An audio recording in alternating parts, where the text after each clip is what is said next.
What's cracking, everybody? Welcome back to the channel. New video.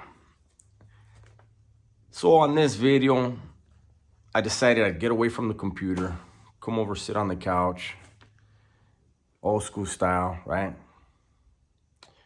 And I don't know, maybe I'll do some editing on this or whatever. We'll see. But this video is gonna be different. Okay. This video is gonna be more about how did I go from living in one of the world's most beautiful cities to basically a lifetime of incarceration. I've been through juvenile halls, group home, camp, California Youth Authority, and then eventually over 24 years in the California Department of Corrections. And people have asked that, like, how do you go from that? It's such a beautiful place, man. And how do you go from there to that, right?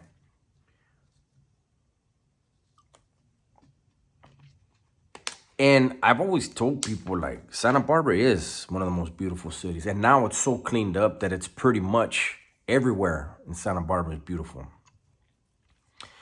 But there were bad parts of Santa Barbara. But that's not the thing. Let me start from the beginning. I don't know how far into this I'm going to get, but I'm going to give you a glimpse. And I'm going to give you this glimpse because, for one, there's a lot of people in Santa Barbara that, as cleaned up as it is now, there's kids right now that are going through shit. There's kids all over the United States going through shit. There are going to be youth counselors that are going to see this. There are going to be, hopefully, probation officers that are going to see this. Parole officers, whoever, man. Whoever works with these kids, man, you need to see this type of stuff. And I don't know how much of it's out there, how many people do this. But I decided I'm going to do it. I don't know if I'm going to, like I said, I don't know how far I'm going to go. I would definitely, if I'm going to finish it, would need several parts. But at least let me do this, right? So I wasn't originally born in Santa Barbara. I was born in LA County, San Gabriel Hospital. Shout out to the SGV. I've always said that SGV has a place in my heart, as does San Diego, having paroled out there. But so my mom was a product of the LA County foster care system.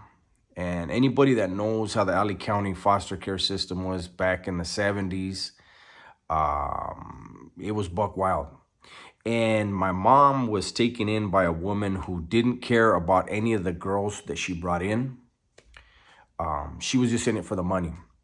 And from the little that I know, my mom said she had a bunch of little, like, bungalows in the back of her pad, and each girl got their own bungalow, and it was on them to fend for themselves.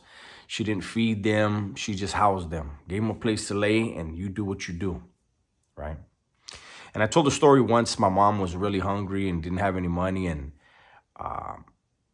she snuck into the lady's house. And when she opened the freezer had like several frozen dead cats. And my mom never went in there again, right? But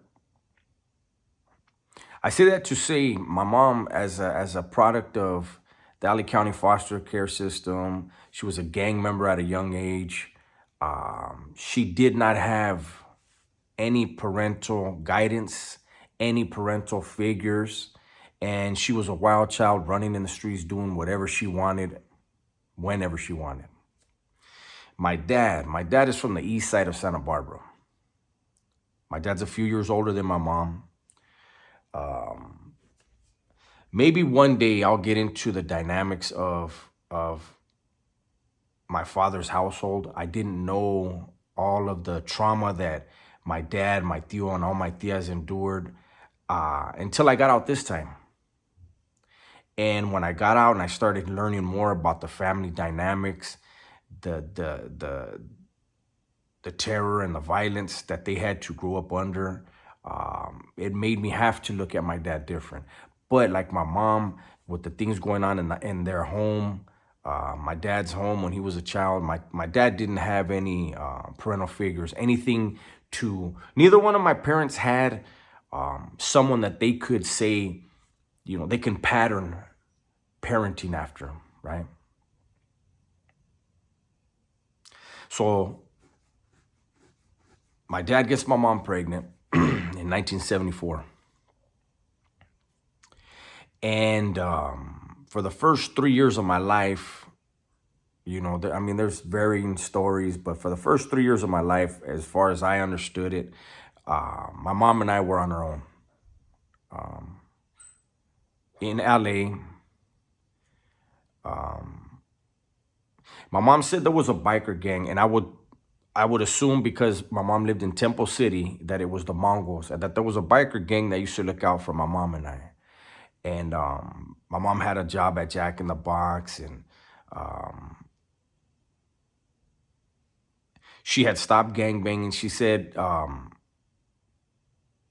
when she got pregnant, she had just gotten pregnant, and she got busted. She went to the juvenile hall right there in LA, and she saw other girls that were big, like about to have a baby. And she said, man, they're about to have their kids in here. And she said, I'm not going to do that. And so, like I said, she got a job and everything. So in 1977, my dad decides, hey, it's time for us to be a family.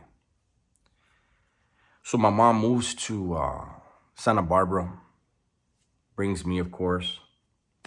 Now, keep in mind, my dad was a young player, right? And he's messing around with all these chicks in SB, and here comes my mom from LA, out of towner, out of bounds. And so my mom didn't really make friends. My mom had to fight a lot. And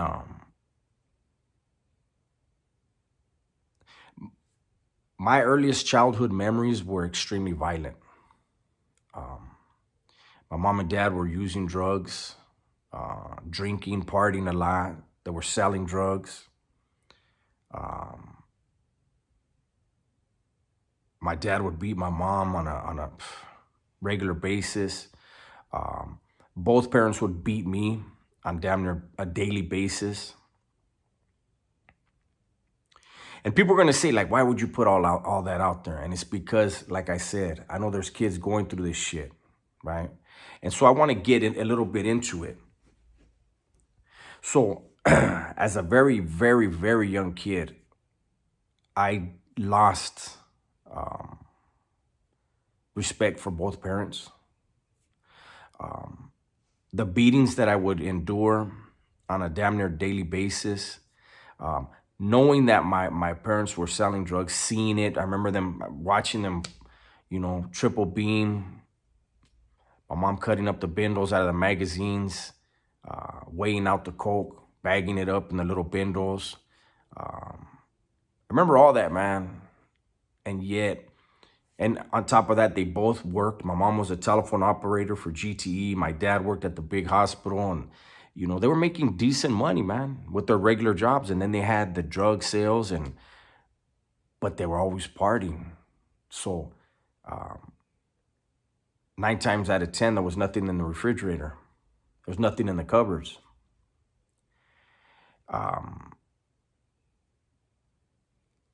It forced me to feel as if